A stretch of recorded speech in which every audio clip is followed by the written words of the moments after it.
Welcome to the Deep Dive. We're here to unpack the stories that really matter, getting right to the heart of the issues. And today, we're diving into a situation in Kenya. Well, frankly, it's devastating. Just picture this. A mother giving birth on a cold hospital floor, no beds, or maybe a cancer patient turned away because essential drugs are just mysteriously out of stock. Imagine a family selling their land, their heritage, just to afford dialysis that insurance should have covered. This isn't about a lack of medical skill. It points to a deep systemic failure, a crisis of alleged corruption, really, touching everything in healthcare. So today, we're going to unpack how this system, designed to save lives, has apparently become, well, what many sources are calling a feeding trough for the greedy. For decades, our mission here is to understand not just the big, staggering numbers of fraud, but the intricate ways these so-called cartels seem to operate, often quite brazenly. We'll look at the awful impact on ordinary Kenyans, and this is the really crucial part, why a brand new health insurance system, launched with so much fanfare, seems to be repeating the exact same scandals within months. So the big question we're wrestling with today is, can Kenya ever build a health system that truly serves its patients? Or is it, stuck in this tragic cycle where corruption isn't an accident, but maybe, as critics say, a business model, one that just seems resistant to any real reform? That's a critical question, definitely. And what's striking is just how long this has been going on. It's like it's woven into the fabric of public health there for decades. The National Hospital Insurance Fund, NHIF, was the main health insurer in Kenya. It started way back in 1966, expanded in 98. It was meant to be the healthcare safety net for millions. Yeah, but the sources we looked at paint a really stark picture. That legacy, it was far from clean, wasn't it? NHIF was described as being stained by decades of corruption. It doesn't sound like just isolated incidents, more like a deep-seated, persistent issue. Exactly. It almost became part of its identity, unfortunately. And the scale, well, it's just staggering. Before it was finally dissolved in 2024, NHIF is thought to have lost over 50 billion Kenyan shillings. Just for context, that's roughly $380 million at current rates. Gone. Lost to fraud, these ghost patients who never existed, shady deals. 50 billion shillings. Wow. And that wasn't just numbers on a page, right? That had real consequences. Oh, absolutely devastating consequences. Public hospitals ended up drowning in debt. They couldn't function properly, which left patients facing this impossible, cruel choice. Either find the money to pay out of pocket, which most couldn't, or, well, as one source put it starkly, die quietly at home. The system was basically bleeding out, and ordinary people paid the ultimate price. It's just tragic. A direct line from alleged corruption to immense suffering. Okay, so faced with this complete nightmare, there was this big push for change. And in October 2024, President William Ruto launched what everyone hailed as the biggest health reform in Kenya's history. Yeah. The Social Health Authority, or SHA, and this Taifa Care program. It really felt like, finally, a moment of real hope. Oh, absolutely. There was a lot of optimism. The vision was ambitious. SHA replaced NHIF. It was part of this bigger transition to the Social Health Insurance Fund, SHA. Under the Social Health Insurance Act of 2023, it promised a fresh start. Faster digital claims, wider benefits, universal health coverage, making it mandatory for every adult. So the idea was a complete overhaul. New name, new system, new rules. Exactly. The hope was that this would finally kill off those systemic problems that plagued NHIF for so long. A new chapter built on, transparency, efficiency. You can almost imagine people breathing a sigh of relief, thinking the nightmare was over, that healthcare wouldn't be such a gamble. But what our sources show next is, well, it's just astounding how quickly things seem to have gone wrong again. Because, according to these reports, barely a year later, actually, within just 6 months of SHA launching, it was already tangled up in the exact same kinds of scandals. It's shocking, isn't it? The speed. For a brand new, supposedly reformed system to fall into the same traps it was designed to avoid. It's hard to fathom. It really is. By March 2025, the first warnings were sounding. Questions about billions being paid out to little-known clinics, some of which hardly exist. Then, just a few months after that, August 2025, the health CS, Aiden Duell, he admitted publicly the rot was massive. He actually revealed SHA had already rejected $10.6 billion in fraudulent claims already. $10.6 billion rejected in just months. But how? With all the lessons from NHIF, how could the new system be vulnerable to the same tricks so fast? That's the million-dollar question, isn't it? Or rather, the billion-shilling question. Does it point to a flaw in the new design, or did the same people just migrate their operations. And some of the examples are just incredibly blatant. You mentioned one report talking about a hospital and a phone. Yes, exactly. Imagine that. A facility, apparently operating just from a mobile number, reportedly getting $10 million in payouts. And you contrast that with real struggling rural clinics that have no medicine, no basic supplies. It's just jarring. It really does sound like the same old playbook, just a different cover. You nailed it. So with so much money apparently vanishing so fast, how are they doing it? What are these alleged cartels actually doing? Okay, let's dig into this playbook of fraud. The schemes investigators uncovered are specific, sometimes sophisticated, and, well, often quite bold. One common method, clearly a hangover from the NHIF days, is upcoding and false admissions. Upcoding, what does that mean exactly? It means, say, a facility like Vanessa Medical Center takes a simple outpatient visit, maybe someone comes in for a quick checkup, and they bill it as a much more expensive inpatient stay. Or another example, Jumbo Jipia Hospital allegedly billed for full cesarean sections when the patient records clearly showed normal deliveries took place. So they inflate the cost of care or just invent it to get more money from the fund. Okay, so charging for premium services that didn't happen or billing for something way more expensive than the actual procedure, that's direct theft, basically. What else? Well, then there's something called synchronized ghost admissions. This sounds quite sophisticated. It involves groups of facilities apparently working together. They submit hundreds of admission claims for the same patients on the same dates, but across different hospitals. One report mentioned a cluster in Mandera with 312 such claims. That doesn't look like random error, does it? It suggests coordination. A network. Wow. Coordinating fake admissions across multiple hospitals simultaneously, that takes planning. Definitely. And then there are the even more direct methods. Payments to ghost or non-operational facilities.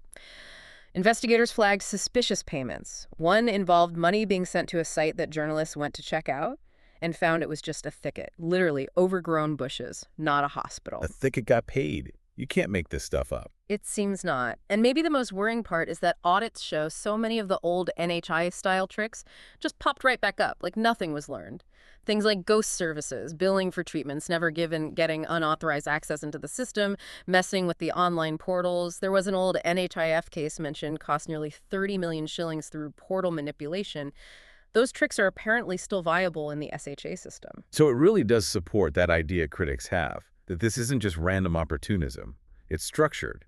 An embedded business model, as they say. That's the argument. It implies calculation, structure, not just isolated greed. What makes these tactics so resilient, do you think? Is it just finding loopholes?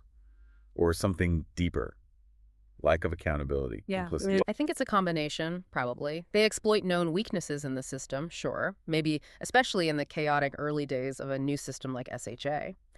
But there's also likely a lack of really robust checks and balances, effective oversight. And the sheer boldness of it suggests maybe the risk of getting caught and facing serious consequences is still perceived as relatively low. It's not just finding a loophole once, it's exploiting it repeatedly. That hints at either a massive failure of due diligence, or perhaps, more disturbingly, people inside or connected to the system facilitating it, or at least looking the other way. The fact that those NHIF-style tricks worked again so quickly, it really points to the same vulnerabilities, maybe even the same networks operating under the new SHA banner. It's incredible how these methods just seem to transfer over. It shows how deep the roots of this problem go. But let's shift focus slightly. Beyond the billions lost, the real tragedy is the human cost, isn't it? This isn't just about budgets. This fraud directly harms patients. It can literally be a matter of life and death. Exactly. That's the most important point. We're seeing real-world consequences at the point of care. Service denials, dangerous delays. When the SHA or SHIP systems have outages or there are glitches with approvals, hospitals have reportedly been forced to turn patients away. Even in emergencies or women in labor, they have to wait for authorizations that might be delayed by IT failures, problems with OTPs, those one-time passwords needed for verification. It stalls everything. So if that digital okay doesn't come through, patients are just stuck. What happens then? Well, often they face cash-only policies. Suddenly, they're told they have to pay up front, out of pocket. Remember those huge payment arrears? Nearly 76 billion shillings combined debt from NHIF and now SHA. That's over $500 million owed to facilities. So many private hospitals are just limited or completely suspended services for SHA members. Patients then have to pay cash if they can, or, yes, they go without treatment. We also heard about policy hurdles, like SHA apparently requiring full annual contributions up front in some cases, leading to people being denied care even if they'd paid partially. That's just awful, putting up more barriers for vulnerable people. And you mentioned something about patient identities being misused. How does that work? Right. So when these fake claims are made, the upcoding, the ghost services, they often use the details of real patients to make them look legitimate. This messes up people's actual medical records. It can show they received treatment they never had, which can then cause huge problems later if they need genuine care because the system might think they've already hit benefit limits or had that procedure. It's identity theft within the healthcare system. So your own medical history gets corrupted by fraud. That's another layer of harm. A significant one. And the clinical risk overall is huge, especially for people needing regular, ongoing care. Dialysis patients, cancer patients, maternity care. They are so vulnerable to any interruption. If approvals stall or their chosen facility stops accepting SHA, their treatment is disrupted. Sources specifically mention cancer patients facing terrifying gaps in their coverage, delaying potentially life-saving treatment. It really drives home that stark quote. Every shilling stolen by cartels means one less drug, one less doctor, one more death. That quote really does capture the human tragedy of it all. It's chilling. Okay, so given the scale, the public anger, the sheer audacity, the government must have reacted strongly. What have they done? Has it made a difference? Well, yes, there have been some very visible actions. CS Duell has been quite vocal. He announced the suspension of 40 hospitals, blacklisted 12 doctors, and as we said, stopped that SH $10.6 billion in claims identified as fraudulent. There have also been these sweeping audits. Depending on the report, they've led to closures or downgrades of hundreds, maybe even over 1,000 facilities found non-compliant. So on the surface, it looks like a crackdown. Actions are being taken then, but you hear critics saying these crackdowns, while looking decisive, don't tackle the deeper problem. Why do they say that? What's missing?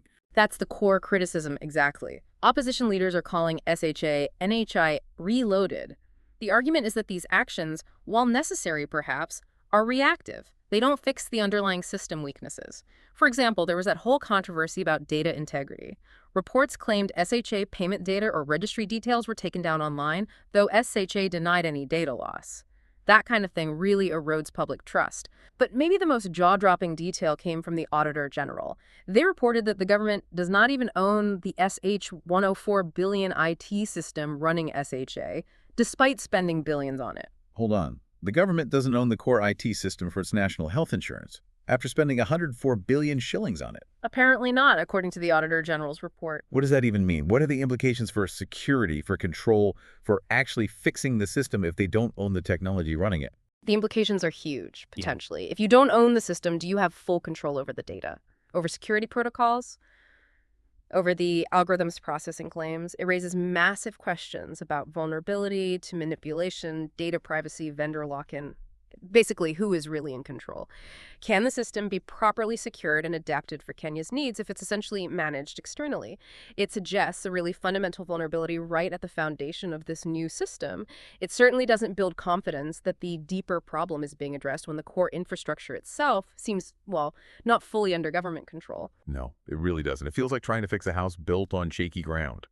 Or maybe someone else's ground. And we saw former Chief Justice David Moraga calling for the Anti-Corruption Commission, the EACC, to step in and investigate payments to these ghost hospitals. Plus, there's still this nagging question. Billions have been paid out, but critics say it's mostly gone to public hospitals, while private ones are still owed huge amounts, which affects patient choice and access. It's just layers upon layers of problems. So let's try to pull this together. What does this all mean for you listening to this? For the whole idea of social health insurance in a country like Kenya, we walk through this long, painful history of NHIF, plagued by fraud, then the launch of SHA, full of hope for a fresh start. And now, almost instantly, it's caught up in the very same kinds of corruption. It shows how these systemic problems, combined with, frankly, audacious fraud, can just devastate efforts to provide universal health care. It really highlights this persistent, difficult dilemma. Kenya's been trying to reform its health system for 60 years, right? NHIF started in '66, got expanded, finally dismantled in 2024. Now SHA and TIFA are here, mandatory, promising UHC for everyone. But if billions vanish under NHIF over decades, and reports suggest billions more are already at risk or lost under SHA in less than a year, it forces a really tough conversation about trust, about governance, about whether real change is even possible here. It absolutely does. Can Kenya, with all its potential, actually build a health system that works for its people? a system they can trust? Or are Kenyans, as some sources grimly suggest, doomed to remain sacrificial lambs in a system built for thieves? It really makes you think about how deep corruption can run and whether that cycle can ever truly be broken. What stands out most to you from this deep dive into Kenya's healthcare heist?